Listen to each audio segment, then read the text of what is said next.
Böyük Azərbaycanın qərbi, indi Ermənistan adlanan qədim Azərbaycan torpaqları, İrəvan mahalı, Göyçə mahalı, Zəngəzur, Ağbaba, Vedi və başqaları ermənilər tərəfindən nəhayət ki, Azəri türklərindən təmizləndi. Və ermənilər onu mənimsədi, biz o torpaqları da itirdik, Böyük Azərbaycanın cənubu, şərqi kimi qərbini də itirdik. Bu ərazilərin boşaldılması, təmizlənməsi bir göz qırpımında baş versə də əslində xristianların, ermənilərin ən azı 200 ilə yazılmış senariləri 30-40 il idi ki, bitmişdi və onu hissə-hissə həyata keçirirdilər. Necə? Hamımızın gözü qarşısında. Bir də yeraltı sular dənizə axır.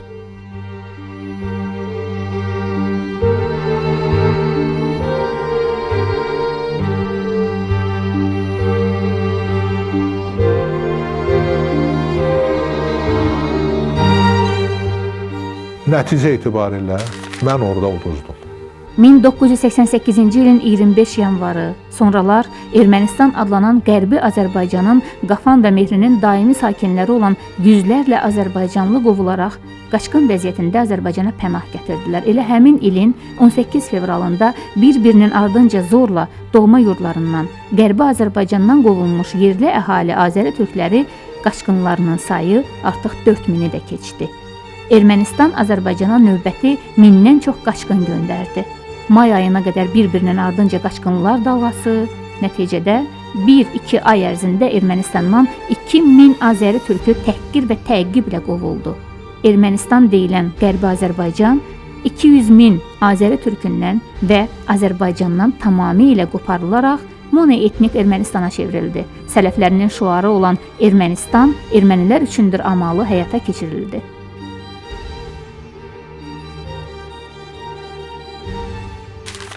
Mən 1988-ci ildə ki, o proseslər baş verdi və bizimkilər son nəfərinəcən oranı tərk eləmək məcburiyyətində qaldı. Bundan mən uduzdum.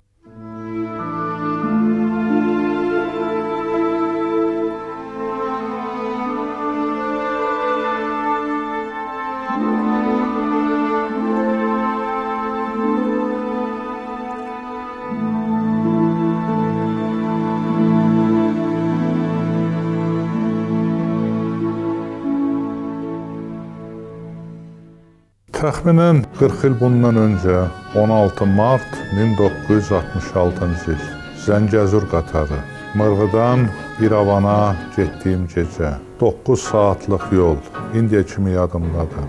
Arazın qırağı ilə, qədim Naxçıvan torpağı ilə İrəvana uzanan yol, qatarın bir kupesinin ikinci mərtəbəsində uzanıb arazı seyr eləyirdim, otaya baxırdım. Mənim içimdə 3 böyük duyğu baş qaldırmışdı və bu duyğuların yaratdıqları motivlər məni düşündürürdü, həyəcanlandırırdı. Birinci o idi ki, mən İrəvana gedirdim. İrəvanda mənim yeni həyatım başlamalı idi. Ən böyük arzum İrəvanın 40-cı illərin sonunacan, yəni məlum könüllü repressiya qərarı verilənəcən və o yerinə yetirilənəcən.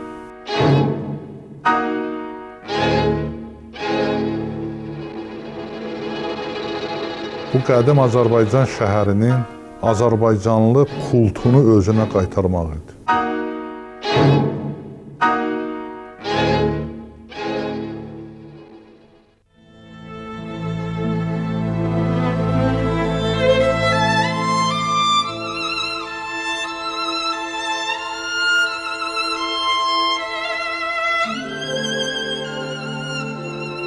Mənim mənsub olduğum nəsil uşaqlıqdan erməni təcavüzü ilə üzbəüz qalmışdı. Anamın da çox güclü yaddaşı var idi və bütün o öz gözləri ilə gördüyü dəhşətləri, həm onların məcburiyyət qarşısında qalıb öz doğma yurtlarını tərk eləmələri, Zəngilanda gördükləri çətinliklər, məşəqqətlər, sonra vətənə qayıdış çətinlikləri, vətəndə ilkillərin çətinlikləri və s. Anamın olduğu kimi yaddaşındaydı, yadındaydı. 1947-1948-ci illərin köç qorxusu səngimişdi biraz və xeyli səngimişdi. Mən deyərdim ki, gündəlikdən çıxmışdı, yəni siyasi gündəlikdən çıxmışdı. Anam deyirdi ki, Sovet hökumətinin bayrağı bir balaca aşağı düşən kimi ermənilərin yumruğu yenə bizim başımızın üstündədir. Bizim evdə ən qorxulu söz köç sözü idi. Hər dəfə il sona çatanda anam şükür eləyirdi ki, Allah sənə şükür, bizi bu ildə köçürmədilər. Köç bir dəhşətli bir vahimə kimi, bir kabus kimi bugün Ermənistan adlandırılan qədim Azərbaycan torpaqlarında soydaşlarımızın başlarının üstündə idi. Buna görə də insanlar çox ağır, çox dəhşətli qorxu içində idilər. Sonra mən Ermənistanı gəzdikcə, məsələn, Vedidə, Zəngibasarda, keçmiş Qarabağlar rayonunda və başqa yerlərdə, İrəvanın özünün Azərbaycanlılar yaşayan məhəllələrində boş qalmış evləri və o dediyim rayonlarda və başqa yerlərdə boşalmış kəndləri, viran qalmış kəndləri gördükcə, o köç sözünün vahiməsini, köç sözünün dəhşətini bir daha anlayırdım. Və sonra tarixi öyrəndikcə mən anamın sözünə dönə-dönə haqq qazandırırdım. Çünki 1905-1907-ci illərdə də Çar hökumətində sinifi mübarizə gərginləşmişdi və Çar hökuməti bu sinifi qarşıdurmaların qarşısını almaq üçün yenə məlum erməni kartından istifadə eləməyə başladı. Məhz mən belə bir dünyadan gedirdim İrəvana işləməyə.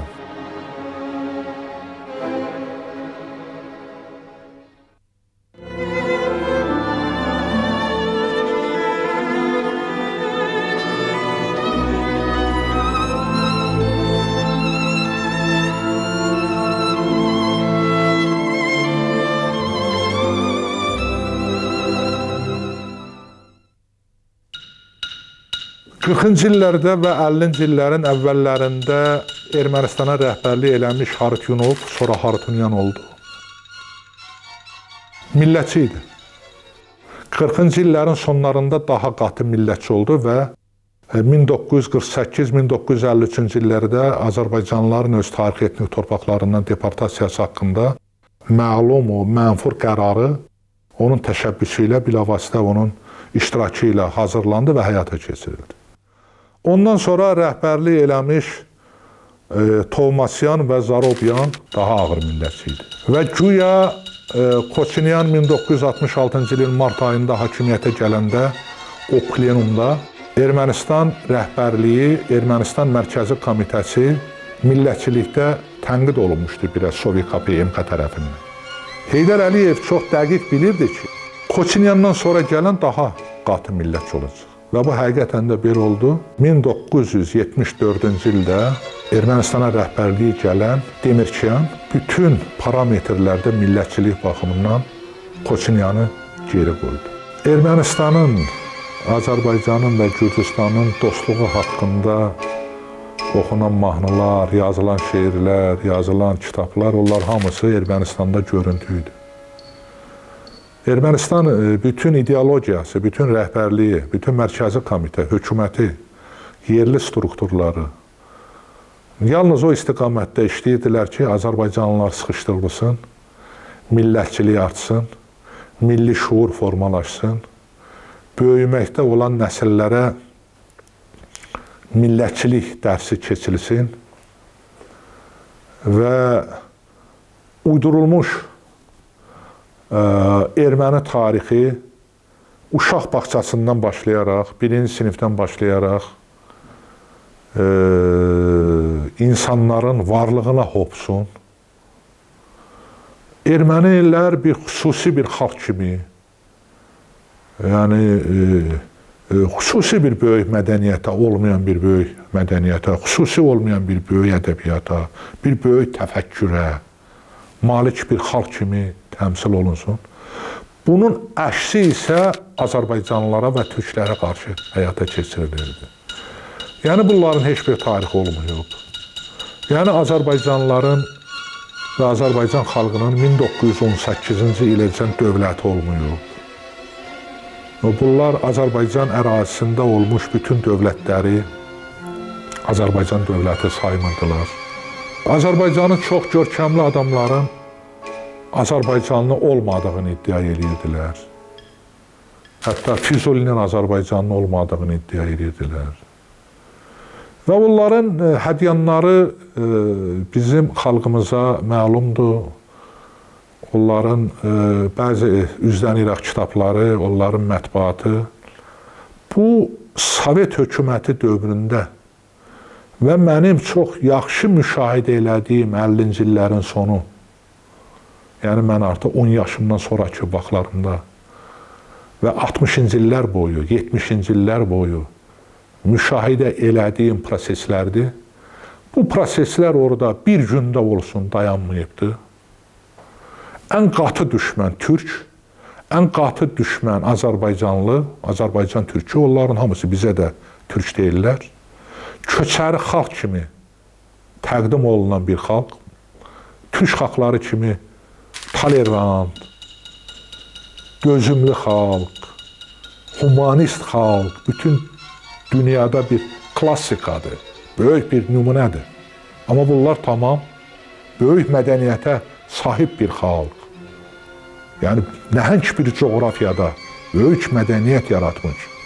Özdə yalnız türk xalqlar üçün deyil, yalnız müsəlmanlar üçün deyil, başqa konfensiyalar üçün də, başqa xalqlar üçün də böyük iş yaratmış, böyük məktəb yaratmış, böyük mədəniyyət qoymuş bir xalq tamamilə başqa uydurulmuş sifətlərlə təqdim olunurdu. Bu bir gündə dayanmayıb.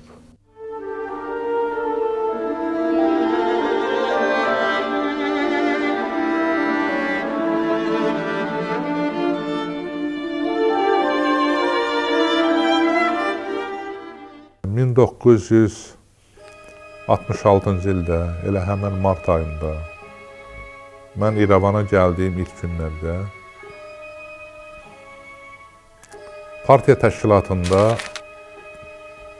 dəyişiklik elədilər. Yəni, yeni birinci katib seçildi. Anton Koçinyan. İkinci katib, ən qatı millətçi, o dövrün ən qatı millətçi Hovannes Bağdasaryan mədəniyyət naziri göndərildi. Və başqa müəyyən belə dəyişikliklər oldu. Amma bu dəyişikliklər yalnız görüntü üçündür. Hovannes Bağdasaryan mədəniyyət naziri təyin olunan kimi mədəniyyət sistemində millətçiliyi genişləndi, gücləndirdi. Amma bu da ona sfera kimi, dairə kimi azlıq eləyirdi, ona dar gəlirdi. Bir qədər sonra onu Ermənistan Ali Soveti Rəyasət Heyəti sədrinin birinci mavini təyin elədilər. SSR-nin heç bir respublikasında belə vəzifə yoxdur. Onun üçün xüsusi vəzifə təsis elədilər, ona xüsusi status verdilər. O öz qatı millətçiliyin Ermənistan qanunçuluğu səviyyəsində həyata keçirdi və görünən odur ki, indi hamının bildiyi odur ki, Ermənistanda qədim Azərbaycan türk toponimlərinin hamısını dəyişməyə cəhd elədi və bunun müəyyən hissəsində dəyişdirə bildi. O proseslər belə gedirdi, qlobal gedirdi. Görünən məqamlar var idi, görünməyən məqamlar var idi. Ancaq Sovet-KP MK bunların hamısını şübhəsiz ki bilirdi. SSR-nin KGB-si bunu şübhəsiz ki bilirdi. Azərbaycan da bilirdi. 1965-ci ildəki uydurma soyqırımının 50 illiyi qeyd olundu. O ixtişaşlardan sonra erməni ideologiyasında, erməni hökumətində Qarabağ məsələsi də, Naxçıvan məsələsi də çox qəti şəkildə qoyulmuşdu. Əlbəttə, Türkiyədə, Türkiyə ərazi iddiaları məsələsi o daha çox təxribat xarakteri daşıyırdı, daha çox şüar xarakteri daşıyırdı. Moskvaya yaranmaq xarakteri daşıyırdı. Çünki bilirdilər ki, şübhəsiz o real olmayan bir məsələdir, başqa bir dövlətdir, NATO-nun üzvüdür. Ancaq 1969-cu ildə Heydər Əliyevin hakimiyyətə gəlməsi, Azərbaycan hakimiyyətinə gəlməsi ermənilərin planına çox mane oldu və demək olar ki, uzun müddət üçün onların planları dayandırıldı. Hətta 1969-cu ilin may ayında, yəni Heydər Əliyev hakimiyyətə gələndən təxminən bir ay yarım öncə Azərbaycan torpaqlarının bir hissəsinin Ermənistana verilməsi haqqında qəbul olunmuş müvafiq qərarlar da dayanıldı. Yəni, iki Respublikanın Ali Sovetləri səviyyəsində artıq təsdiqlənmiş qərar, iki ölkənin mərkəzi komitələrinin bürolarından keçmiş qərarlar da, onların icrası dayandırıldı. Hətta o vaxtlar şayələr də yayıldı ki, güya ilə Naxçıvan bugün sabah verilir, Qarabağ bugün sabah verilir.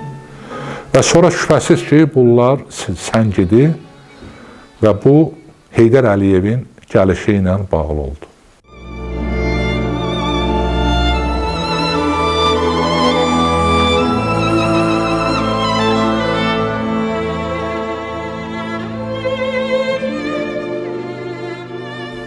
O vaxt orada yaşayan 200 mindən çox Azərbaycanlı bu və ya başqa formada, müxtəlif formalarda müqavimət göstərirdilər.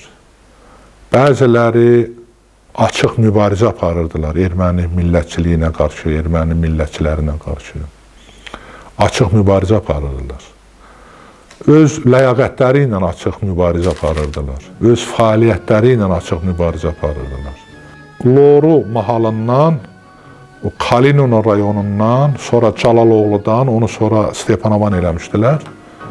Oradan olan bizim soydaşlarımız çox yaxşı bilirlər və o Lətif adlı o milis kapitanını çox yaxşı tanıyırlar. O rayon, polis, o vaxt milis deyirdilər, idarəsinin rəisin döyənəcən getdi öz mübarizəsində. Onu elə ifşa elədi ki, onu qorxudan işdən də çıxardanmadılar sonra. Onu sadəcə vəzifəsini dəyişdilər və onu bir böyük sahəyə rəis təyin elədilər. Yəni, sahə müvəkkili təyin elədilər.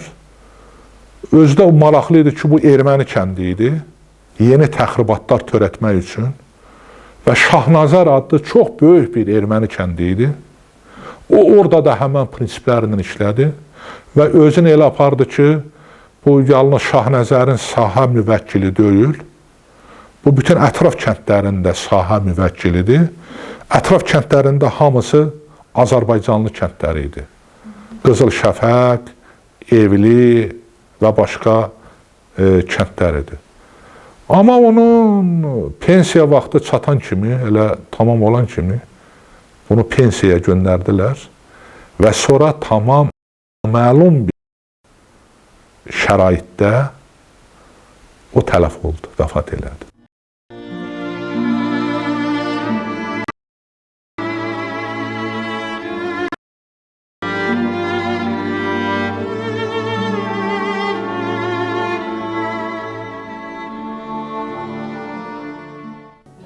Mənim müşahidələrimə görə 60-cı illərdə Azərbaycan rəhbərliyi daha çox Sovet KP-yə inanırdılar. ya inanmırdılar, sadəcə onların qərarları, tövsiyələri dırnaq içində can başına yerinə yetirirdilər. Bəs məlumdur ki, 60-cı illərin özündə də müəyyən torpaqlar, müəyyən ərazilər Ermənistana bağışlandı. Və bugün yəqin ki, Azərbaycanın hər yerində eşidilən, tanınan, bilinən Nüvədi kəndi 1969-cu ilin may ayında artıq rəsmi olaraq Ermənistana bağışlandı. Ermənilər bu kəndi 1928-ci ildə hələ qamarlamışdılar. Yəni güya bu kəndin iqtisadi əlaqələri və ilaxır sosial məsələlərinin həlli Mırğı ilə daha yaxındır. Ona görə o vaxta qədər bu kənd Zəngilan rayonunun tərkibində olmuşdu. Ancaq bunu bu yolundan ermənilər ələ keçirmişdilər və dəhlizi, Mırğı dəhlizin 15-18 kilometr bunlar uzatmışdılar həmin vaxtın özündə də faktik olaraq. Amma bu hüquqi həllini tapmamışdı, yəni qanunçuluq səviyyəsində həllini tapmamışdı. Bu 1969-cu ilin may ayında həyata keçirildi. Və şübhəsiz 1969-cu ilin iyul ayında Heydər Əliyevin Azərbaycana rəhbər seçilməsi orada yaşayan azərbaycanlılara çox böyük inam bəxş elədi.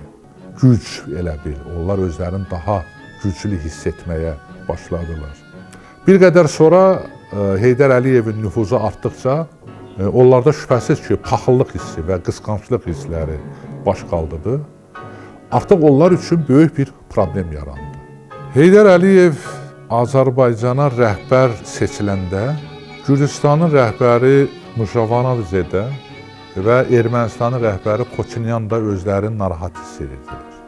Əlbəttə, Koçinyan cəmisi 2 ildən biraz artıq müddət idi ki, Ermənistana rəhbərlik edirdi. Açıq və ardıcıl millətçi olan bu adamın ümumi səviyyəsi çox aşağı idi. Yəni bunun intellekti, Mərkəzi Komitənin birinci katibi kimi, bunun səviyyəsi aşağı idi və bu çox narahatlıq keçirirdi. Ona görə də Heydər Əliyev Azərbaycana rəhbər seçiləndən dərhal sonra, elə həmən günü, bu yalnız rəsmi məlumatlarla, yəni Koçinyan yalnız rəsmi məlumatlarla kifayətlənmədi, qeyri-rəsmi məlumatlar topladı. Artıq bir sıra torpaqların Azərbaycandan kəsilib, Ermənistana verilməsi haqqında qərarlar qəbul olunmuşdu. Amma bunlar icra olunmamışdı hələ. Sadəcə bunların icra mexanizmlərini hazırlayıb çatdırmamışdılar. Birinci bu məsələ. İkinci və sonraki iddialar, sonraki onların dırnaq içi arzuları. Bütün bu məsələlərlə bağlı Heydər Əliyevlə fikir mübadiləsi aparmaq üçün, onunla görüşmək üçün və onu bu arzularında mümkün qədər yumuşaltmaq üçün Koçinyan can atırdı dərhal Heydər Əliyevlə görüşməyə. Və Heydər Əliyev hakimiyyətə gələndən sonra, bir qədər sonra bunlar görüşdülər. Əvvəl Qazaxda görüşdülər. Sonra bunlar gecə getdilər Dilicana, səhərə yaxınacan birinci katibin Heydər Əliyevlə Koçinyanın söhbət apardığı, danışıq apardığı otağın işıqları sönmədi. Bunlar gecə səhərəcən demək olar, bunlar söhbət elədilər, danışıqlar apardılar. Sonra Koçinyan gəlib Qazaxdan Heydər Əliyevi yola saldı. O, Erevana ikili hisslərlə, ikili duyğularla qayıtmışdı.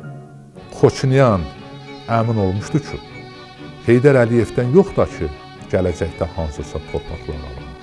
Bu, artıq qərar verilmiş torpaqları Heydər Əliyevdən almaq mümkün olmayacaq.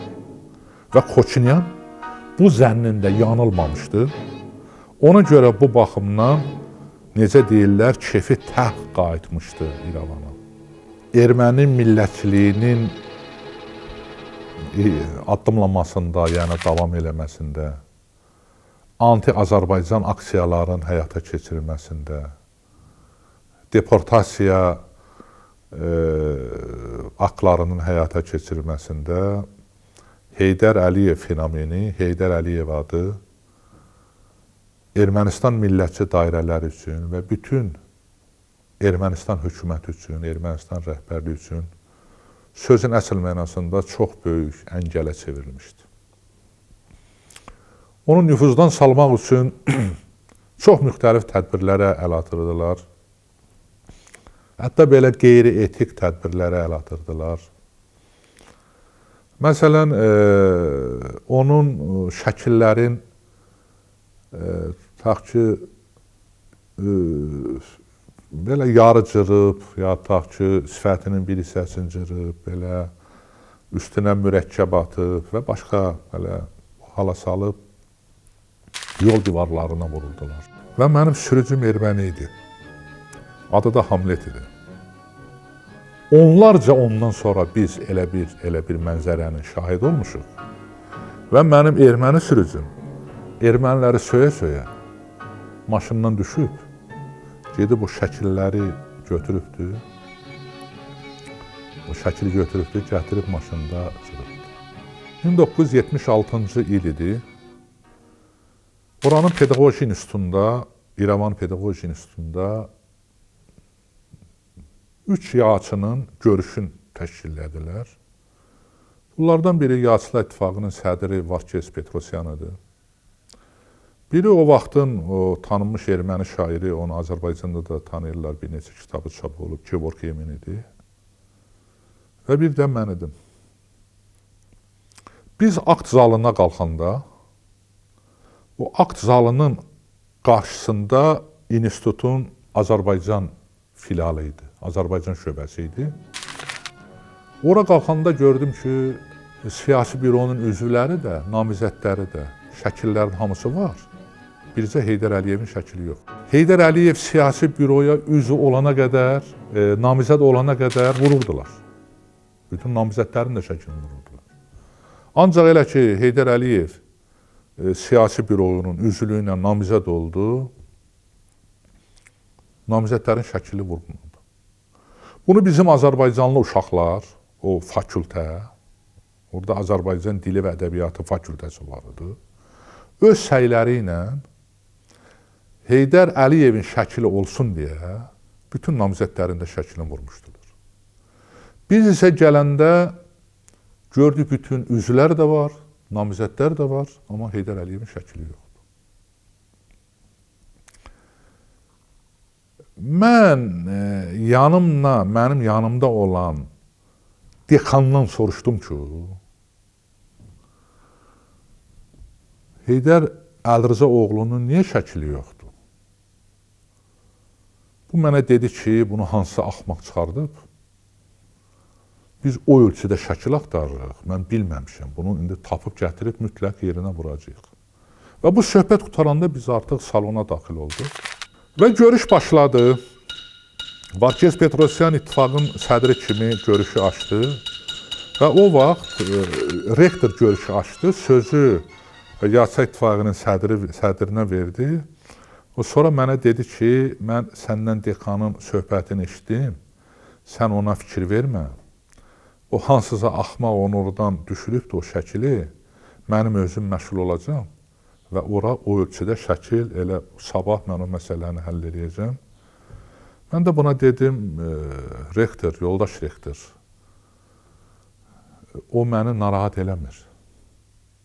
Ta ki, sən alassan, gətirəsən, vurasın, o məni düşündürmür.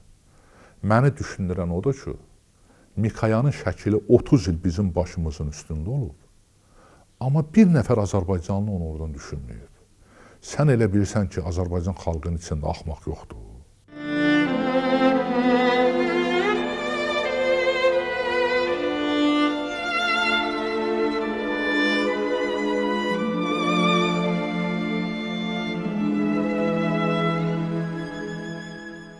Heydər Əliyevə qədər Azərbaycanın müəyyən iqtisadi potensialının formalaşması, Bakının müəyyən qədər industrial mərkəzə çevrilməsi, tutaq ki, aqrar sektorun inkişafı. Ancaq Heydər Əliyevə qədər milli ideologiya dövlətçilik səviyyəsinə qaldırılmamışdır.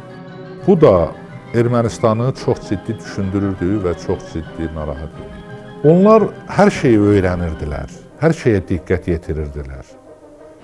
Azərbaycanda ədəbiyyat, mədəniyyət tədbirlərinin keçirilməsi, Azərbaycanın görkəmli klassik mütəfəkkirlərinin, yazıçılarının, rəssamlarının, musiqiçilərinin və ilaxır yubileylərin keçirilməsi, məsələn, tutaq ki, Nəsiminin anadan olmasının 600 illiyinin keçirilməsi, Nizaminin anadan olmasının 825 illiyinin keçirilməsi və ilaxır və başqa tədbirlər. Düşüb düşməyəli bu saraylara, hələ rast gəlmədim vəfalı yara. Çəkin boğazımdan mənim min dara, çobanlar yaylağı yadıma düşdü. Şuşada Vaqifin məqbərəsinin bərpası və böyük abidə qoyulması, Azərbaycanda dissidentlərin bəyan olunmaması, dissidentlərin özü çıxanda onların çox üsulluca gizlədilməsi, Ermənistanın o ziyalılarının, elitanın diqqətindən kənarda qalmırdı.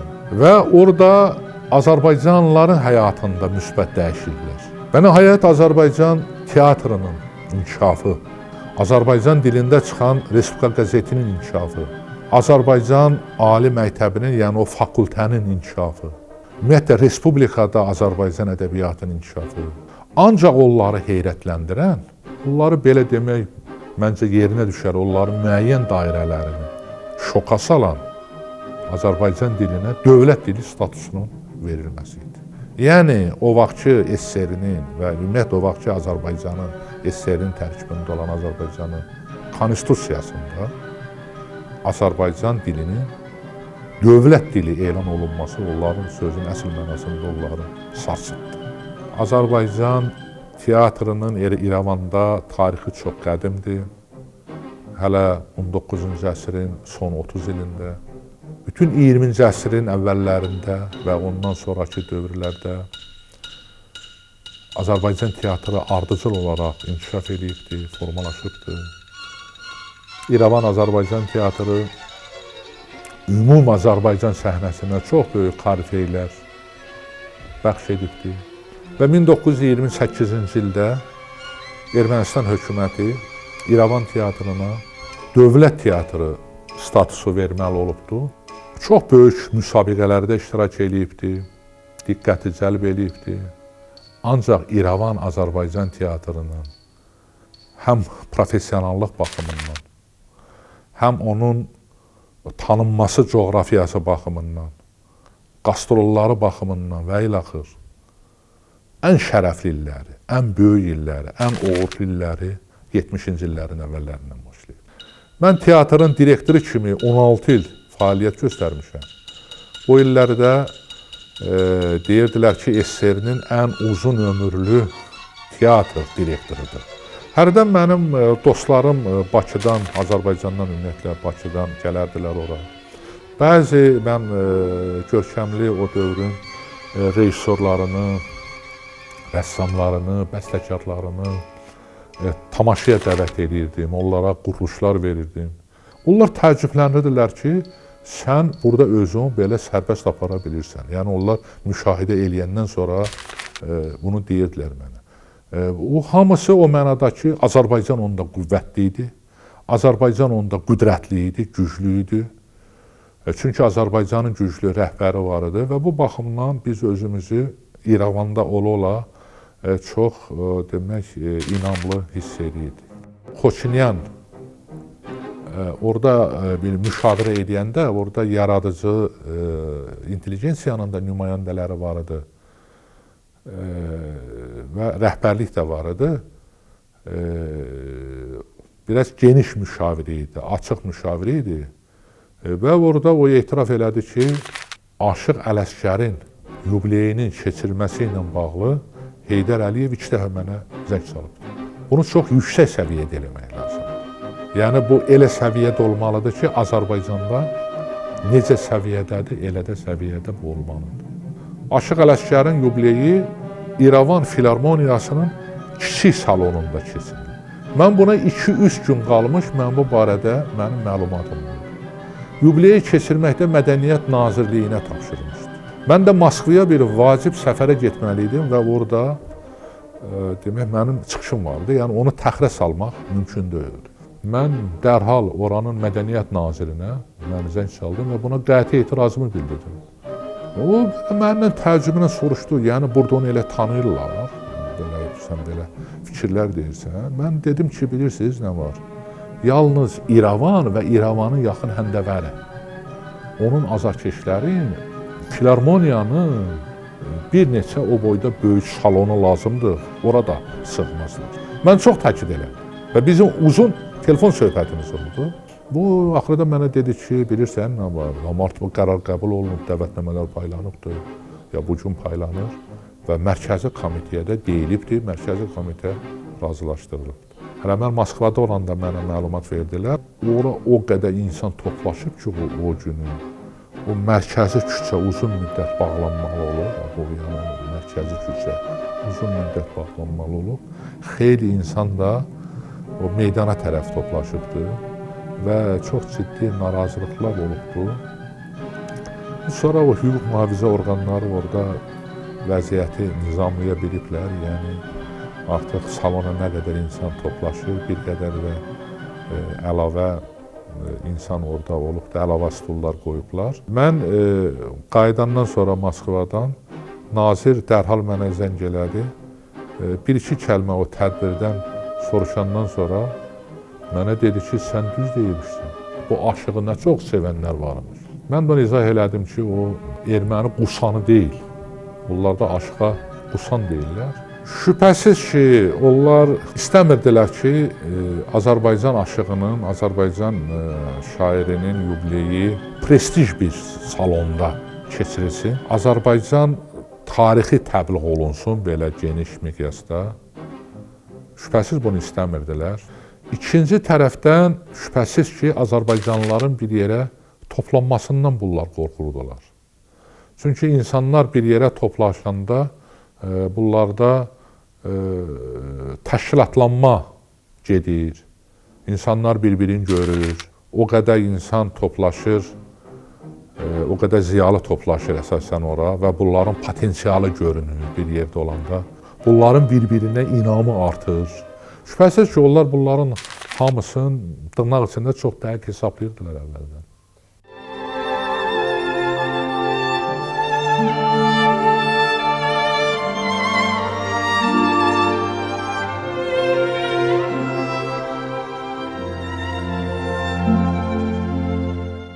...1970-ci ildə Zaqafqaziyanın, o vaxt belə deyirlər Cənubi Qafqaza, Zaqafqaziyanın Baharı adlı bir poeziya bayramı keçirilirdi İrəvanda. Azərbaycanın, Gürcüstanın bir sıra görkəmli şairləri və ümumiyyətlə yazıçıları İrəvana qonaq gəlmişdilər. Ziyafət verildi. Artaşat Rayon Partiya Komitəsinin birinci katibi Qriqoryan familiyalı bir şəxs idi. O da tamadı idi və təəssüf ki, o tədbirə Hovanes Şiraz da qatılmışdı. Elə məclisin əvvəlindəcə Hovanes Şiraz bir-iki qədəh içəndən sonra söz istədi. Ermənicən danışmağa başladı. Yazıçılar İttifaqının katibi var idi, Hraçya Hovanesyan. O Şirazın ermənicən fikirlərin, danışığın Rus dilinə çevirməyə başladı. Şiraz bir-iki söz deyən kimi millətçilik ifadələri işlətməyə başladı. Millətçi fikirlər səsləndirdi. Və Hraçya Hovanesyan başqa cür tərcümə eləməyə, bunun danışığın redaktə eləməyə, bəzi fikirlər isə tamam əks cürə tərcümə eləmək məcburiyyətində qaldı. Ancaq Azərbaycan yazıçıları narahat idi. Xüsusən rəhmətli Osman Sarıvəllinin mən narahatlığını dərhal hiss elədim. Çünki biraz erməni dilində biraz bilirdi. Həm də bu ifadələr elə türk, elə ermənicəndə türkdür. Azərbaycancanda türkdür, ya Azərbaycan Ermənicəndə eyni cürə səslənir Azərbaycancada və başqa elə ifadələr var idi ki, bunlar eyni cür səslənir, ancaq Hraçia Hovanesyan bunları ayrı cür tərcümə edirdi və bunu biraz gec də olsa Hovanes Şiraz da anladı və nümayişkarana etiraz elədi ki, mən sizə inanmıram, etibar eləmirəm, artıq siz məni düz tərcümə eləmirsiniz. Artıq bütün dırnaq içi kartlar açıldı və şübhəsiz bu vəziyyətə Tamada deyilən Raykomun birinci katibi, Tamadalıq eləyən, müdaxilə eləməli oldu. O irad tutdu, o vaxt üçün, o şərait üçün, o dövr üçün bu Şiraza böyük iradıdır. Çünki Şiraza kütləvi yerdə elə iradlar, ümumiyyətlə heç vaxt ona elə iradlar tutulmurdu. O dedi, Şiraz, mən sizə bir şair kimi hörmət edirdim, amma mən bunları sizdən gözləməzdim. Poeziya bayramıdır, bunlar bizim əziz qonaqlarımızdır. Şübhəsiz ki, Şiraz da belə bir münasibət gözləmirdi və o ayağa qalxdı. Ən çox bu halda Ermənistanın rəhbərliyin və xüsusilə Raykomun birinci katibin təhqir eləyə-eləyə o salonu tərk elədi. Raykomun birinci katibi qonaqlardan üzr istədi, hamı pərtli içindədir, şübhəsiz. Və rəhmətli Osman müəllim o bəzi fikirlər dedi, mənim uşaqlığım elə Dilizanda keçib, mən o yerləri də çox sevmişəm, Səməd Urundan misal gətirdi və ilaxır. Müəyyən cəhdlər oldu ki, məclis biraz qızışsın, biraz əvvəlki demək, ovqatına qayıtsın. Şübhəsiz bu mümkün olmadı. Ancaq Şirazın insidentləri hələ bundan bitməmişdi. Biz o salondan çıxanda Şiraz xeyli adamın əhatəsində idi. O yəqin yerli sakinləridir, erməniləridir. Yenə hardasa bu içməyin davam etdirmişdi. Təhqiramiz ifadələr yağdırmağa başlayanda, işlətməyə başlayanda ümumiyyətlə türklük haqqında, türklər haqqında, Azərbaycan haqqında mən bunun sözünü kəsdim və buna çox biraz emosional şəkildə, biraz əsəbi şəkildə dedim, Şiraz, sən ki dünyada belə türk axtarırsan, ən birinci türk mənəm. O ədəbiyyatda qədim türklər deyirlər, bax o qədim türk mənəm, bugünkü türk də mənəm. Bu şübhəsiz ki, bu onun ətrafındakilərin də xoşuna gəlmədi və bunu da dərhal duydu Hraçia Hovanesyan. Mən bu fikrimin son sözlərini deyəndə artıq Hraçia Hovanesyan məndən yapışmışdı. O, ağsaqqal o vaxt artıq bir adam idi.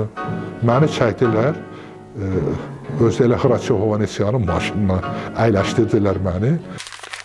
1988-ci il hadisələri mənim elə müşahidələrimdə bu azı 1960-cı illərin əvvəllərindən başlayır və xüsusilə bunun dırnaq içində startı 1965-ci ilin aprel ayında oldu və aprel ayının 24-də erməni millətçiləri artıq o vaxt dövlət səviyyəsində qeyd olunmasına icazə alınan tədbiri dırnaq içində pozaraq, əslində pozmadılar. Çünki onların o hərəkəti də elə o tədbirin bir tərkib hissəsi idi. Onlar opera və balet teatrına daxil oldular və Ermənistanın rəsmiləri bunları görən kimi güya qorxudan qaçıb oradan çıxdılar və bütün kürsünü də, bütün o salonu da o millətçilərin ixtiyarına verdilər və o millətçilər sonra şəhərin başqa yerlərində ixtişaşlar törətdilər və aeroporta tərəf üst tutdular. Onda artıq ordu işə qarışdı və bunu formal da olsa, üzdə də olsa bunu sakitləşdirdi müəyyən mənada, bunu formal baxımdan sakitləşdirdi. Amma əslində bu başlanğıcıdır. Və o başlanğıc bir anda olsun dayanmadı. Bu və ya başqa formada həyata keçirildi. Ermənistanda həyata keçirildi, Qarabağda həyata keçirildi. Və 1988-ci ildə ki, Məni o vaxt Mərkəzi Komitəyə dəvət eləyib, təklif elədilər ki, bizlə Xan kəndinə gedə bilərsinizmi? Dedim, siz də gedərəm, niyə getmirəm? Və Xan kəndinə çatan kimi oradakı vəziyyəti görəndə məni dəhşət bürüdü. Bu artıq 1965-ci ilin o mən təsəvvür elədiyim, sonra onun izlərini gördüyüm, eşitdiyim o hadisələrin artıq yüksək forması idi. Yəni, mitinglər kimi, belə ixtişaşlar kimi onun kulminasiyası idi. Ona görə mən orada Kamran Bağırovla tamam təsadüfən görüşündür. Razumovski gəldi, demək düzəldi, söz verib bizə. Mikhailov gəldi, demək düzəldi.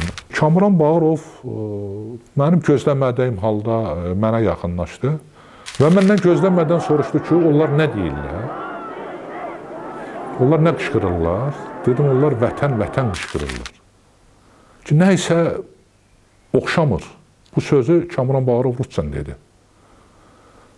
Dedim, onlar erməni dilində qışqırırlar, hayrenik, hayrenik qışqırırlar. O vətəndir, vətən qışqırırlar. Və gözləmədən məndən soruşdu ki, nə etmək lazımdır? Artıq mən buna təxminən 15 dəqiqə mən buna bir kiçik tarix ekskursiya 1965-ci ildən gördüklərimi tamam qısa şəkildə və tamam biraz da tələsə-tələsə, çünki birinci katibdir, istədiyi məqamda bir aralana bilər. Fikirləşirdim ki, mən heç olmasın sözümü axıracan çatdırım, axıracan deyə bilim. Bütün o gördüklərimi, bütün o müşahidələrimi hamısını dedim. Və buna dedim ki, bunu həll etməyin bircə yolu var. Bu gün burada komendant saat elan olunmalıdır. Və Ermənistanda Azərbaycanlılar yaşayan bütün kəndlərdə komendant saatı qoyulmalıdır. Onların təhlükəsizliyi təmin olunmalıdır. Yəni, bu xəmir hələ çox su aparacaq. Bunu ayrı cür, heç cür bunun qarşısını almaq olmaz. Və yalnız bugün ciddi addımlar atılmalıdır. Amma bir 3-4 dəfə elə o məndən soruşdu ki, neyniyək ki, qırğın olmasın, neyniyək ki, qırğın düşməsin. 3 dəfə məndən soruşdu. Mən hər dəfədə bunu əsaslandırdım. Kamran Bağırov aydın olmayan mənə ifadələrlə, münasibətlə, mən indiyə kimi də hər halda o mənim fikirlərimdən razı qalmadı. Ancaq belə qəti etirazla mən bunda hiss eləmədim. Üzündəki soyuq ifadələr idi. Məndən aralandı və meydanda elan olunanda ki, Vilayət Partiya Komitəsinin bürosu qərara alır ki, Gevorkov işindən azad olunsun. Papaqlar göyə tullandı. Neçə dəqiqələr, bəlkə də 15 dəqiqə, 10 dəqiqə sevinç yerə göyə sığmadı. Kamran Bağırov bunu elan eləyirdi, bəyan eləyirdi. Ondan bir qədər qabaq orada mənə erməni yazıçılarından biri rast gəldi. Levon Adyan adlı bir yazıcı. Və zarafatla soruşdum, Levon, buna oyundur sən burada çıxarıbsan. Mənə dedi ki, bunun hamısının başında Aqrarpromun sədri durur. Onun çox güclü maliyyə dayaqları var, çox güclü imkanları var və o maliyyələşdirir, o istiqamətləndirir. Hamısının başında dayanan odur. Nəhayət ki, mitingçilər sustular. Kamran Bağırova imkan verdilər ki, sözünün davamını desin. Kamran Bağırov deyəndə ki, Vilayət Partiya Komitəsinin bürosu məsləhət bilir, tövsiyə edir ki, Poğosyan olsun Vilayət Partiya Komitəsinin birinci katibi. Yenə həmən alqışlar, yenə həmən gürültular, yenə papaqların göyə tullanması 10 dəqiqə, neçə dəqiqə bilirsiniz, mən yenə elə sevinç görməmişdim. Soruşdum Levon, bu Pogosyan kimdir? Bu dəfə biraz iftixarla dedi ki, bu Aqropromun sədridir. Yəni kənd təsərrüfatı idarəsinin sədridir. Soruşdum, o bayaq sən deyəndir? Dedi, bəli, bu həmənkidir. İndi belə çıxdı ki, mən bir 2-3 saatda bildim bu Pogosyan deyilən kimdir. Amma Azərbaycanın Mərkəzi Komitəsinin bürosunun üzvləri və birinci katibi bunu bilmədilər. Sonralar zaman göstərdi ki, təəssüf ki, mən bu duyumlarımda yanılmamışım. Mən bu gün də bəzi ifadələri mənim tanışlarımın dilindən, bəzən müzakirələrdə, bəzən qeyri-rəsmi görüşlərdə, söhbətlərdə elə ifadələr eşidirəm ki, mən təəccüblənirəm. Məsələ, bu gün də deyənlər var ki, biz erməniləri belə bilməzdik.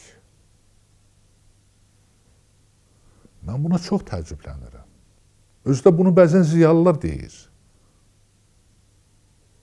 Bəzən müəyyən mövqeyi olan insanlar deyir. Nə üçün ermənilərdən gözlənilmirdi? Əslində baş verənlər qədim Azəri türklərinin qədim məmləkətlərində ata ocaqlarının yerində mütləq salınacaq erməni krallığı üçün idi. Ən azı 200 illik ermənilər buna cəhd eləyir və nəticədə istəklərinə nail oldular. Ümid edək ki, bu müvəqqətidir. Azərbaycanın ən qədim mahallarından biri olan İrəvandan güclə yaratdıqları Ermənistan adlı məmləkətlərinə Yerevan adı paytaxt edəndə biz artıq bugünü görməliydik və ermənilər Ermənistan yalnız ermənilər üçündür kimi bugünə kimi gizli saxladıqları, indi isə bəyan elədikləri məramlarını dünyaya indi ədalət tələbi ilə sıraya bilirlər. Bunun əvəzində biz nə edirik sualı böyük sualdır. Mənim ürəyimdə bilirsiniz, 100 minlərlə, bəlkə də azı 10 minlərlə xatirələr var, epizodlar var, insanlar var. Bu həm ümumi oradakı bizim 200 mindən çox soydaşlarımızdan hiss eləmişəm. Mən onların böyük əksəriyyətini şəxsən tanıyıram. Çünki əvvəla mən qəzetdə işləmişəm, uzun illər teatrda işləmişəm. Qəzetdə işləyənlərdə də bölgələrə getmişəm, bizim soydaşlarımızdan görüşmüşəm. Onlardan eşitmişəm və görmüşəm. Və öz ailəmizdə də mən bunu görmüşəm. Mənim bacım vardı. O bizə, ümumiyyətlə bizim ailəyə ikinci ana idi. Bizim hamımız onu çox sevirdik. Mənim 4 bacım var, hamısını çox sevirdik. Amma onu xüsusilə çox sevirdik. Və mənim böyük qardaşım da, Qudrət müəllim də, o böyük bacımla yaşda böyük idi. O da onu çox sevirdi. Bizim ailədə həmişə biz sevirdik ki, biz ictimai məsələlərdən elə çox danışmayaq, ictimai, siyasi. Amma danışdığımız vaxtlarda olurdu. Mənim böyük bacım Mırğıdan didərgin düşəndən sonra çox böyük bir sual içində idi. Bunun baxışlarında da bir ağır bir sual var idi. Soruşdu ki, Hidayət, indi bu müsibət ki bizim başımıza gəldi. Bizim itirdiklərimizi heç nə ilə müqayisə eləmək olmaz. Bizə ki, bu zülm oldu. Ola bilər bu müsibətdən sonra Qarabağ verilə. Bilirsiniz, onun birinci və sonuncu ömründə ictimai, siyasi mövzuda, cəmiyyətlə bağlı mənə verdiyi sualıdır. Bu çox ağır bir sualıdır. Əlbəttə, mən o vaxt bacıma cavab verdim ki, bu heç vaxt ola bilməz. Sən tamam arxayın ol. Azərbaycan heç vaxt Qarabağı verməz. Biz hələ Mırğıya da qayıdacağıq, Zəngəzura da qayıdacağıq. Mən onu da dedim ki, Azərbaycan bu yaxın vaxtlarda müstəqil olacaq. Elə ondan 1-2 ay sonra müstəqil oldu Azərbaycan. Dünya Azərbaycanı belə tanıyacaq, BMT belə tanıyacaq. Başladım izah eləməyə. Ömrümdə ilk dəfə mən böyük bacıma biraz siyasətdən danışdım, biraz hüquqdan danışdım. Mən çox istəyərdim ki, o inanıydı və o sonra vəfat elədi. 91-ci ildə vəfat elədi. Azərbaycan müstəqil olandan bir neçə ay öncə vəfat elədi. Və o da bir antdır mənim üçün, o da bir bəyanatdır ki, Qarabağ heç vaxt heç kəsə verilməyəcək. Qarabağ Azərbaycanındır və Azərbaycanın da olaraq qalacaq.